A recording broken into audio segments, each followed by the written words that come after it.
A little girl was talking to her teacher about whales. The teacher said it was physically impossible for a whale to swallow a human because even though it was a very large mammal, its throat was very small. The little girl stated that Jonah was swallowed by a whale. Irritated, the teacher reiterated that a whale could not swallow a human. It was physically impossible. The little girl said, "When I get to heaven, I will ask Jonah." The teacher asked, "What if Jonah went to hell?" The little girl replied, "Then you ask him."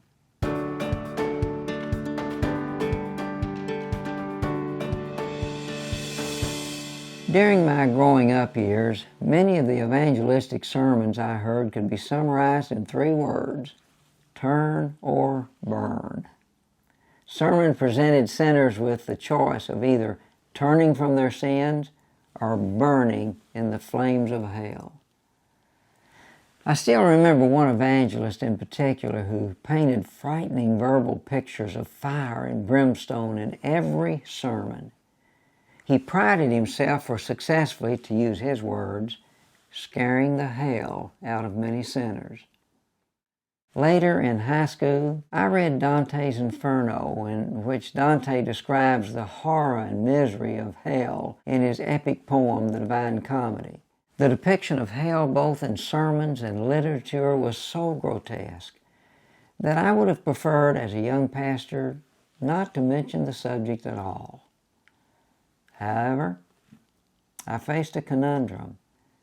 How could I avoid the subject of hell, knowing that the gospel confronts us with the unsettling fact that hell is real?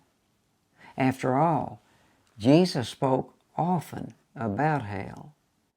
In Matthew chapter 10, verse 28, he warned, "Do not be afraid of those who kill the body but cannot kill the soul. Rather, be afraid of the one who can destroy both soul and body in hell." So what about hell?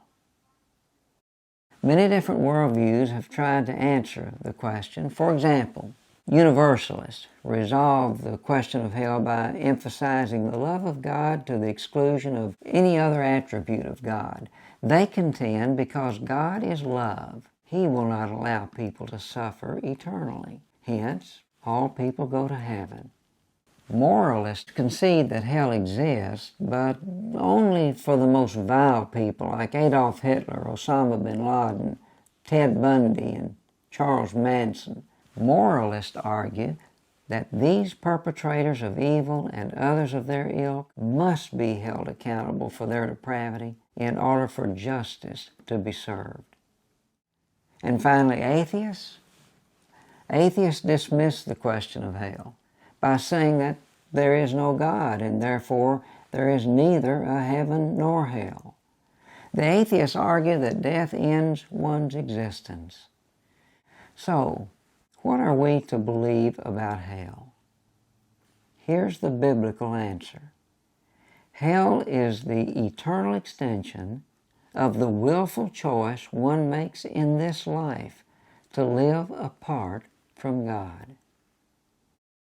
In his book, The Great Divorce, C.S. Lewis writes, "There are only 2 kinds of people in the end: those who say to God, 'Thy will be done,' and those to whom God says, 'Thy will be done.'" Ultimately, Lewis says, it is our choice. I realize that none of us like talking about hell, but the Bible is pretty clear that we have a choice to make. We can choose either to spend eternity with God in heaven or spend eternity separated from Him in hell. Which do you choose? That's something to consider.